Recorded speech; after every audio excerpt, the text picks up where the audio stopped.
Hi guys, I wanted to do a quick video on the steering damper that I've put onto my Hypermotard SP, and wanted to quickly give you some pros and cons of this steering damper, right? So, I got this Ohlins steering damper, which is a standard steering damper, 68 stroke, and the model number or name is SD008. And I got it from Duca bike. While Ducati has a steering damper in their accessory list, it comes as an accessory for the Hypermotard. I did not go for it because the finish of that steering damper is silver, and I wanted a matte black finish with gold finish steering damper, and that's why I ordered it aftermarket. In the package, the steering damper comes with this bracket which sits onto the front fork, top clamp and the T, the steering mount. It's an L-shaped bracket if you can see it here. It comes with a base mount, a triangular base mount here, and it sits onto the ignition cowl mount.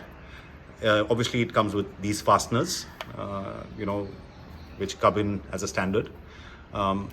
The actual steering damper with the shaft, and it comes with a horizontal collar, right? It does not come with this vertical collar, right? So this is a very important point, guys. You have to order this vertical collar separately if you are buying it aftermarket.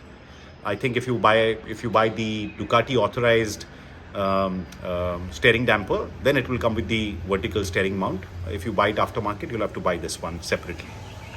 The horizontal steering mount, the issue with that is that this entire steering damper would sit horizontally flat, and it will foul with the ignition. Correct? So you can't use the horizontal mount, and you have to order this one. Now, what are the pros and cons? Steering damper is the positives of this is that the steering damper is a safety equipment, if you ask me. Most track machines, you would see that they use the steering dampers because it dampens the steering wobble at high speeds. If the front feels very stable with the steering damper at high speeds, if there is a tank slapper, the steering damper will make sure that it keeps your front stable. So it's a safety equipment, correct? And extremely handy. I mean, if you are a spirited rider, you'll definitely want to have this add-on onto your bike. The issue is, the negatives are that the Hypermotard, this space is very small, right? So in this small space, to accommodate a steering damper, it becomes very tricky and difficult. Now, I have big hands, so operating the key and all becomes a bit of an issue. It's not that tough, but yeah, I mean, it's not convenient or comfortable either. Okay. And the second issue is the SW Motec tank pack that I have, right?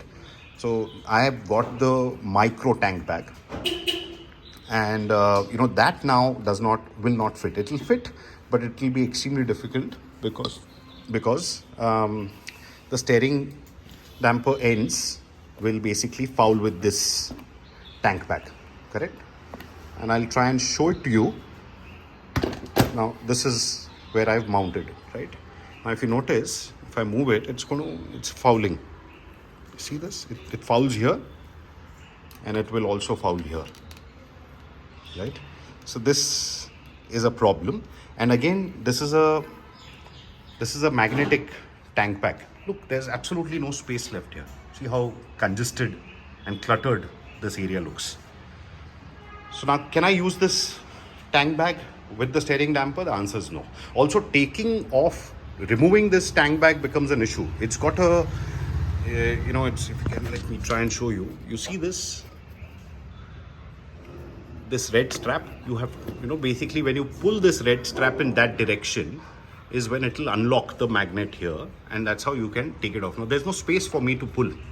So what I have to do is I have to go in front of the bike and then pull, right? And then take off. So it's very difficult to operate So I'll have to let go of this tank back. I'll keep it and I'll use it on some other motorcycle. For small storage now I'll have to carry a backpack or a tail bag which will sit there, but definitely not this tank bag. So that's the negative with the steering damper, right? Yeah, while fitting this steering damper, you have to take into account that you place the shaft and everything at the dead center. Measure the ends, and I fit this at Slipstream Performance, and the experts there told me that they've kept 25 mm space here and 25 mm on this side. Okay, so you have to basically ensure that you place the shaft properly onto this collar and try and see if it fouls on either side. Either side should not foul with the tank, right? So that's another thing you have to keep in account. And the owner's manual suggests that you keep it at 10 clicks. So I'll explain that. Let me try and show you. Yeah, so look at the manual.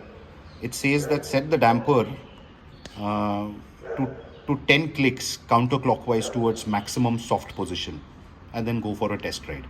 And warning is, do not set the damper to less than 5 clicks. Okay, so basically what it means is, let me try and show it to you here. This particular knob here, right, you have to basically set it at 10 clicks. So if I close it completely, I'm going anti-clockwise. Now this is the dead end, correct? The dead point, right? Now I have to ensure that I keep it at least 10 clicks to start with, and then as per my convenience and the comforts that I need, I can adjust that click. So that's another important thing that you have to. So you have to basically, after fitting it, ride it and see 2 clicks at a time. What is the good comfortable spot for you where the steering is not feeling too heavy and it's giving you a good stability. So it's trial and error basically, but a good add-on, highly recommended. And this black one looks damn cool, better than the silver finish one any day. Obviously, if you put this, you cannot use any tank back, so keep that in mind. And I hope this video is helpful for you guys. Thanks.